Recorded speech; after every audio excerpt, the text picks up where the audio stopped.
Welcome to Vanitha's kitchen. இன்றைக்கி ரஸ்கில் அல்வா செய்ய போகிறேன். எப்படின்னு பார்க்கலாம் வாங்க. ரஸ்க்கு ஒரு 10 எடுத்துக்கலாம். சின்ன சின்ன பீஸாக ஆக்கிக்கலாம்.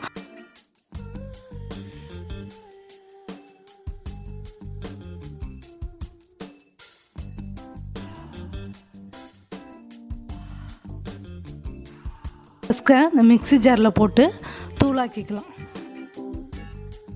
ஸ்டவ்வில் கடாயை வச்சு நெய் ஒரு 3 ஸ்பூன் ஊற்றிக்கலாம்.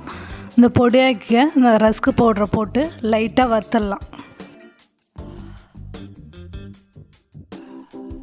இந்த ரஸ்க்கு இந்த நெய்யில் வறுபடுறதுனால நல்லா வாசனையாகவும் இருக்குது, டேஸ்ட்டாகவும் இருக்கும்.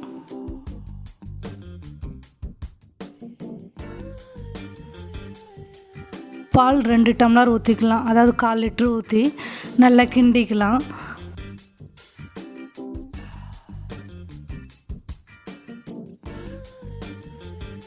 இந்த ரஸ்க் அல்வாவுக்கு நான் பால் சேர்த்துருக்குறேன். பால் சேர்க்காதவங்க தண்ணி கூட சேர்த்துக்கலாம்.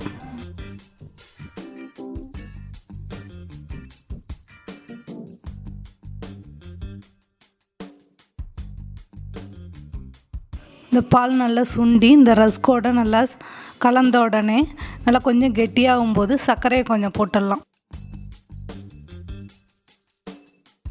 சர்க்கரை 100 கிராம் போட்டு நல்லா மிக்ஸ் பண்ணிக்கலாம். ஏன்னா சில பேர் சர்க்கரை கம்மியாக சாப்பிடுவாங்க, சில பேர் கொஞ்சம் அதிகமாக சாப்பிடுவாங்க. இந்த சர்க்கரையை கிண்டிட்டு கொஞ்சம் நம்ம எடுத்து சாப்பிட்டு பார்க்கலாம். அவங்கவுங்க டேஸ்ட்டுக்கு ஏற்ற மாதிரி கொஞ்சம் சேர்த்துக்கலாம்.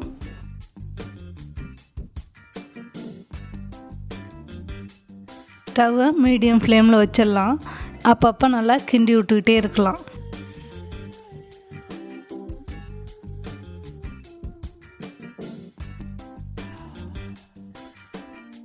இந்த டைமில் நெய் 2 ஸ்பூன் ஊற்றி நல்லா மிக்ஸ் பண்ணிக்கலாம். நெய் இல்லைன்னா ரீஃபண்ட் ஆயில் கூட 2 ஸ்பூன் ஊற்றி நல்லா மிக்ஸ் பண்ணிக்கலாம்.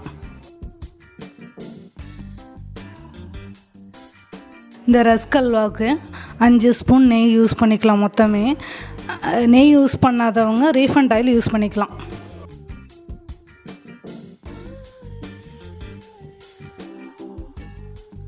ரஸ்க்கை நம்ம டீயில் தொட்டு சாப்பிடுவோம். நம்ம குட்டீஸுங்களுக்கு இது மாதிரி நம்ம செய்து கொடுக்கலாம்.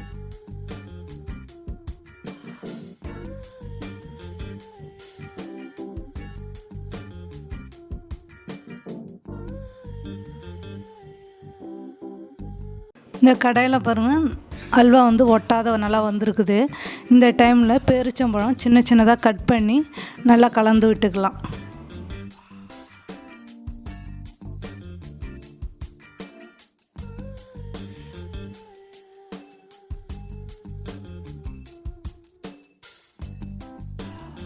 கடையில் வாங்குகிற இந்த ரஸ்க்கை வச்சு நம்ம ஈவினிங் ஸ்நாக்ஸாக இது செய்து சாப்பிட்லாம்.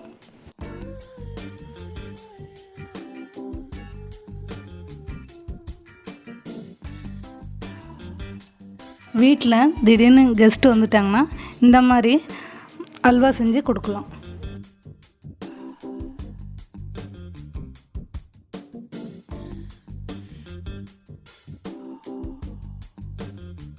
ஸ்டவ் ஆஃப் பண்ணிடலாம். ரஸ்க் அல்வா ரெடி ஆகிடுச்சு. இந்த ரஸ்க் அல்வாவை ஒரு பவுலுக்கு மாற்றிடலாம். நீங்களும் இந்த மாதிரி ரஸ்க் அல்வா செய்து பாருங்கள்.